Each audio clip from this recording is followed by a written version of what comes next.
how long were you in Summerbreez? I was at Summerbreez for 11 months back in 2009. Really? Yeah. Okay. That was actually one of the few group homes that I lived in. And that was the last one that I lived in before I moved out on my own. Really? Were you a foster youth? Yes, I was. I was for a brief while between the ages of 16 and 18. Yeah, I Okay, was. gotcha. So, was there kind of a difference at all going from the foster to the group homes? I know I wasn't in the foster care program. That was the only. I only was in group homes. Oh, okay.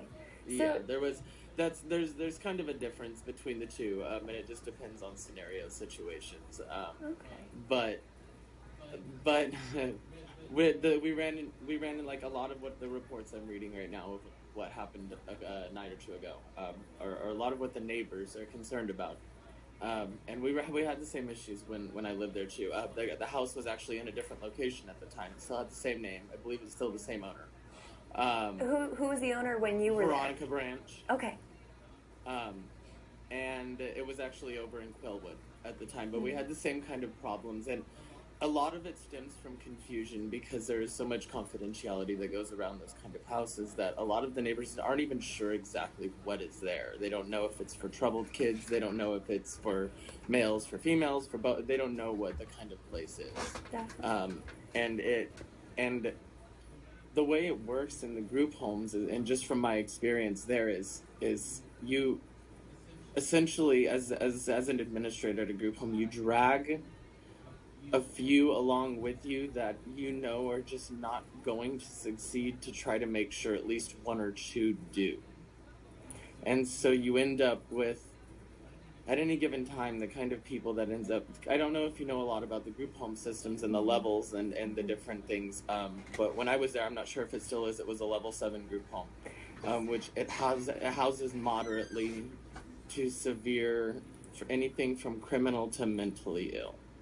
Really? Now, I thought that was interesting because when I spoke with Ms. Branch earlier, she said that the Summerbreeze group home was a 3 to 6 month stay. It was a short-term stay. Yeah, it is more of a temporary. That's kind of where you'll see the difference between foster and group home. Is group homes are more of a temporary situation where you usually won't see kids there, youth, are there for more than a year, where foster homes are usually more of a permanent situation.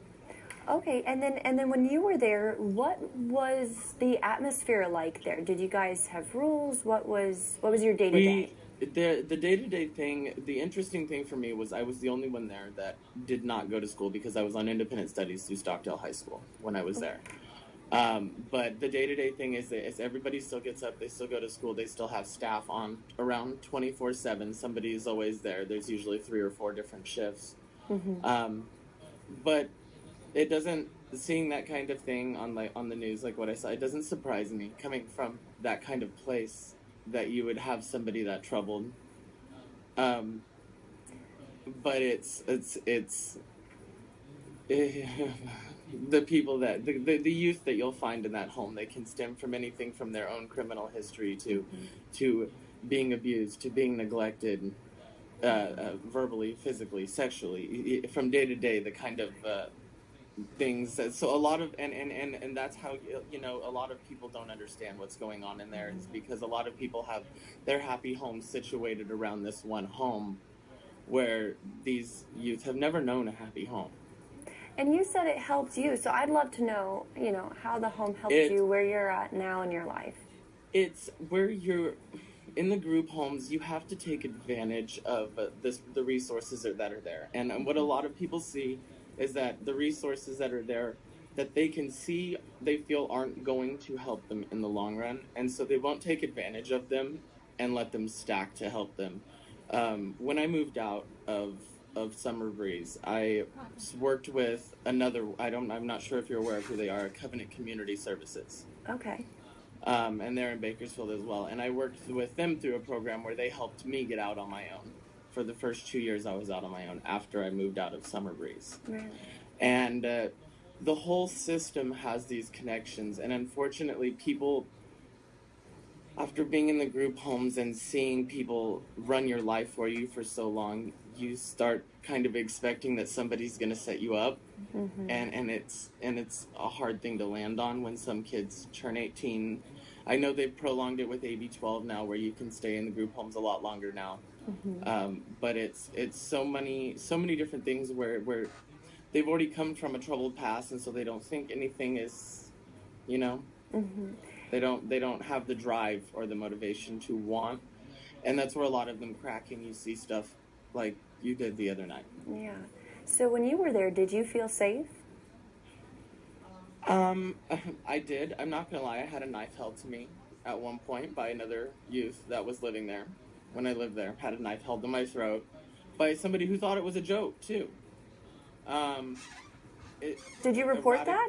Yes, I did. We had the police out that night. But that's the kind of we had one individual who would get furious over food and throw and destroy things. It's just, you got used to being around that, and the definition of safe that you would have versus what some people living in those group homes would be clearly different. But I didn't feel like there was nobody there if something did happen, like that could help. Well, I'm glad that you're safe now. You said you're up in San Francisco. Are you doing really well? You're working? Yes, I work. I'm a student here. I'm in East Bay, not in San Francisco. Okay. But yeah, it's turning 18 and moving out of a group home I actually stayed until I was almost 19 at Summerbreez, because Miss Branch let me stay there a lot longer, due to some weird circumstances of the group home I was in before that closing down. So it's just, you have to, it's not going to happen overnight moving out of the group home. It's succeeding. You're at a disadvantage doing it. What do you? I can't even hear you now. I was curious what you're studying. Right now, my major is actually business. Wonderful. Now, Yes. you kind of spoke about Miss Branch, letting you stay there. What was she like? She was the one I was referring to in the beginning, where she will, if there's six youth in that house, she's the kind of woman that will know that 4 of them are not going to succeed after the group home, but she will still drag them along, knowing that there's 1 or 2 that she can make a difference with. I ended up at Summerbreez, like I said, over a weird circumstance, and with licensing, the weird circumstance being that I wasn't even going to be able, with my age and me approaching my 18th birthday, that I was not even going to be able to move group homes legally. And the one I was in was getting shut down, and she had come to me and told me licensing owed her a favor or two, and that I didn't have to go to her group home, but she was offering me the spot, and she came and helped me pack and move into her home. And as being a youth and living in a group home, obviously I had my tiffs with her throughout the middle, but from the beginning to the end, I do believe in what she does, and the business she owns, and she tries in any way she can. There was other group homes that I was in where I didn't see the effort made by the administrator, by the staff, by people that are there just to collect a paycheck. She doesn't employ those kind of people. She herself is a decent lady. She's a very decent lady. She lives within range of the group home, within minutes. I know that. She is a decent woman. And unfortunately, you can do years of good work, and all it takes is one very nasty thing like this, and everybody will forget it for the hysteria. And she is a decent woman, and she's done very good work. Thank you for sharing that with us.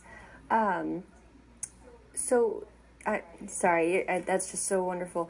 How often was she around the group home? Every day during the week. She usually would pop in once throughout the weekend, but usually every day during the week. She was there for at least a few hours doing stuff in the office. Oh. And you thought that staff was pretty good, and yes. Did they keep you guys There's in actually line? A staff member. I visit Bakersfield from time to time, and I just ran into one of the old staff members the other day, and she was just absolutely appalled to even see me. But yeah, all of them were there. Like I said, I was at a bigger facility in Long Beach at one point where there was 65 beds. And you run across a lot of people that are just there to collect a paycheck, and The smaller places, like individual houses versus facilities, like the kind of thing that Miss Branch runs, are a little more intimate on the aspect that the staff can isn't stretched across so many people, and they can give attention where it's needed. And my experience when I was there, like I said, we had people that would get out of control, that would rave and rant and throw things, and she had staff equipped to deal with those kind of situations. It's all right, everybody out of the house until so and so calms, kind of thing. And there was always policy and protocol to everything we did. There was nothing that was ever, just licensing's not going to notice, kind of thing. It was never like that at her house. Did you say that you met a staff member and they were appalled to see you? They were like, just after all the years, after because at that point it was 6 years since I had seen her. She was the senior facility manager there when I was there. But was she happy or? Oh yes. Okay. No, I was concerned. She was very shocked because she said she doesn't see many people after they leave the group home, and not many people that'll come back to see her with a smile on their face at that. Well, that's wonderful. Yeah. And then along with that, this facility is in a pretty good neighborhood in Bakersfield, and I'm curious, some neighbors said that they don't think that they belong in those neighborhoods. Do you think that you guys benefit from that? I'm at a loss on that one. Like I said, when I was there, the facility was located in Quellwood. Mm-hmm. Ironically, when it was my mother's old house from when I was a child. But she moved the house to the Oaks a few years back. I do know that. And I have actually been to that facility before because it was something else there before. It used to be a daycare center before it was a group home. And so I had been there when she owned the daycare. I like I said, I didn't go to school during the day when I was there. So sometimes even with Miss Branch was just running errands, I would just go with her to run her errands and stuff like that during the day. And so I had been there before. And I know a lot of the neighbors complain about the shoplifting and stealing and being so close to the marketplace and being in an upscale area. And the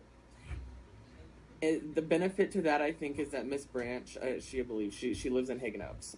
So she's just right there and quick to respond. The problem is I'm not saying the neighbors are at fault, because like I said, in that area, you have people that are working individuals that have nice homes and nice things and families, and they don't want their families exposed to that kind of behavior. I get that. It's really hard to explain.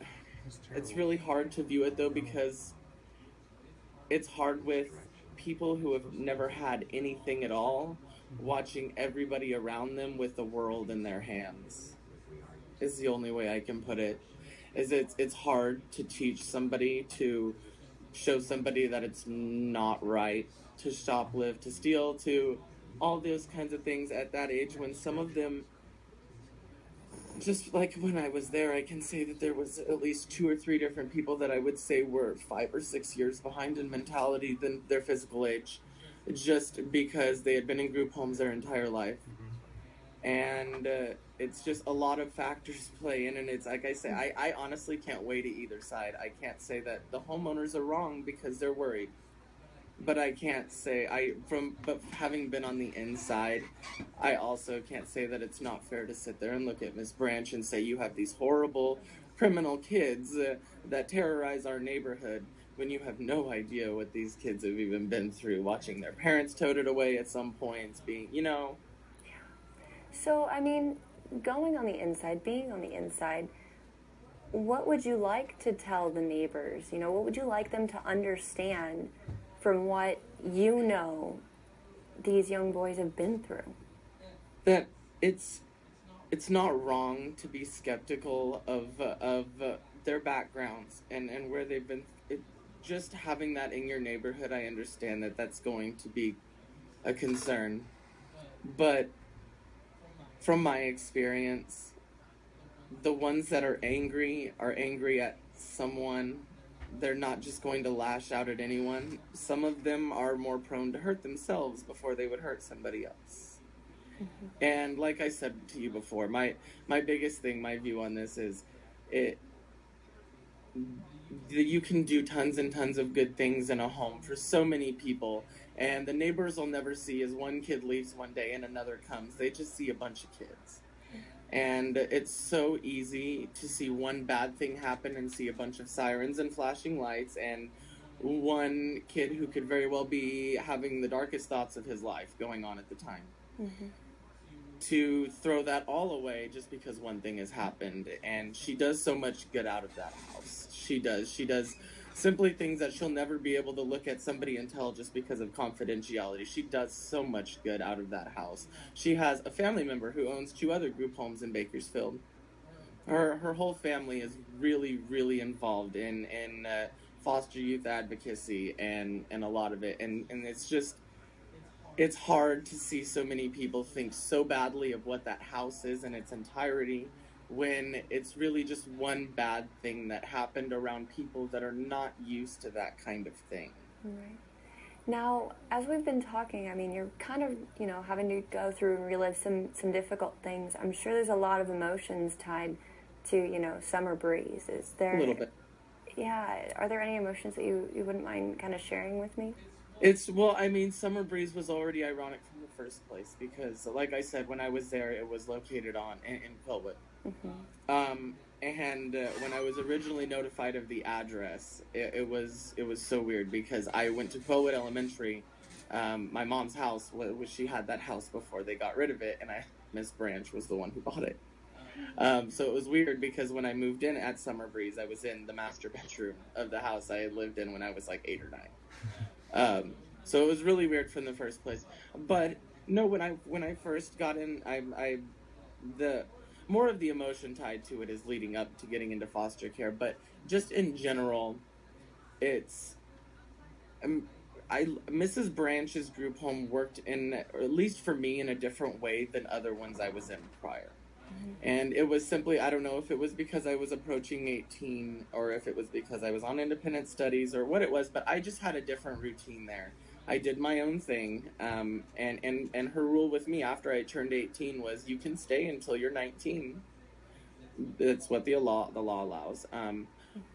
As long as you don't leave before the sun comes up, and as long as you're home before the sun goes down. At that point, she told me she wanted me job searching and doing things that were going to help me be productive. It was the last group home I was in before I moved out on my own, and it was a good stepping stone. That's wonderful. Because she had staff that were supportive. I remember the day I moved out. I remember it was something that most people, and for unfortunately too many, it is a scary day. For me, it wasn't. And in that aspect, I know that I moved out of that group home and moved on in my life, and yeah, I fell a few times, I'm not gonna lie, but I know so many are not, though. So it's just statistics. It's statistics. I didn't want to be another statistic, but too many are. And that's just the emotional part of it. It's too many are. Would you feel comfortable telling me about how you got into group homes? Honestly, it was me being a rebellious teenager. It came down to a really bad fight that I had gotten in with a very close family member. And there was just not much more that family could do for me at the time, which is a lot of my looking back on the whole group home thing. And just like I said, she has kids that'll come there in the group home that'll be offenders of the law, and she has kids that come there that are not offenders of the law, that are just in a really bad situation in life, and they're mixed. And like I said, that was a lot of it for me, is looking back on it after how I ended up into all of it and learning from it, I guess. Would you have any advice for the boys who are in group homes right now? It's not easy. It's not. And if you sit around waiting for it to just land in your lap, it's not. It's not. You have to work for it. And unfortunately, it's not any easier for people coming from group homes. It's harder. You just have to try harder. It's nobody's gonna make life easier at that point. Unfortunately, a lot of them already know that. It's just the motivation to do more, because when they've never seen more in their life except everybody else around them have more, it's really hard to kind of motivate yourself, and you see roadblock after roadblock, and there are a lot of roadblocks, but it does get better if you try. So getting better, I mean, can you kind of tell me how great your life is right now? Like I said, I fell a few times, and I'm just barely kind of getting back up and finally moving on. But I work full time right now. I go to school full time as well. Working through so one day I can own my own business and not be working for somebody else at theirs. Love it. Wonderful. Second to last thing, the couple times that you've fallen, anything you wouldn't mind sharing with me? It's been hard. It's since I've moved out of the group home, I've had numerous things. At one point, I was doing okay and ended up losing my job and ended up having depression issues and quitting school. And then my dad passed away as well. So it's been a rough 5 years. It's been a rough 5 or 6 years. We actually just passed year 6 from my dad passing away. It's just been one thing after another. And the biggest thing was my dad passing away. At the time, it literally did not shock me as much at the time as it does to this day. Because at the time, you just see the immediate aftermath of a family member passing away. It's not until years later when you're doing things in your life that you feel a parent should be, Yeah. I'm so sorry to hear that. Thank you so much for sharing all of this with me. I believe you've answered so many of my questions. If there was anything that you could do to change the way that group home is run, is there anything that you would do to improve it?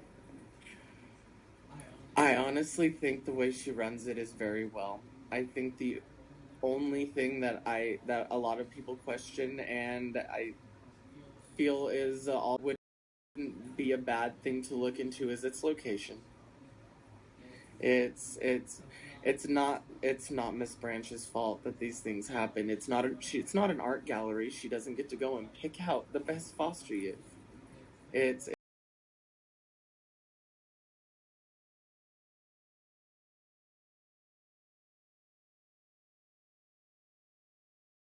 the best grades and the best history, and so unfortunately location, because yes, it's in the Oaks, it's in a fairly upscale part of town, and the neighbors there, the people that are there, a lot of them will not have seen in their 40 or 50 years of life what some of the kids in that house have seen in their 16 years. Gotcha. Well, thank you so much. I sincerely appreciate your time and you telling me your story, sharing that with me. You're welcome. I hope you have a wonderful rest of your day. Thank you. You too. Bye-bye. Thank you. Bye.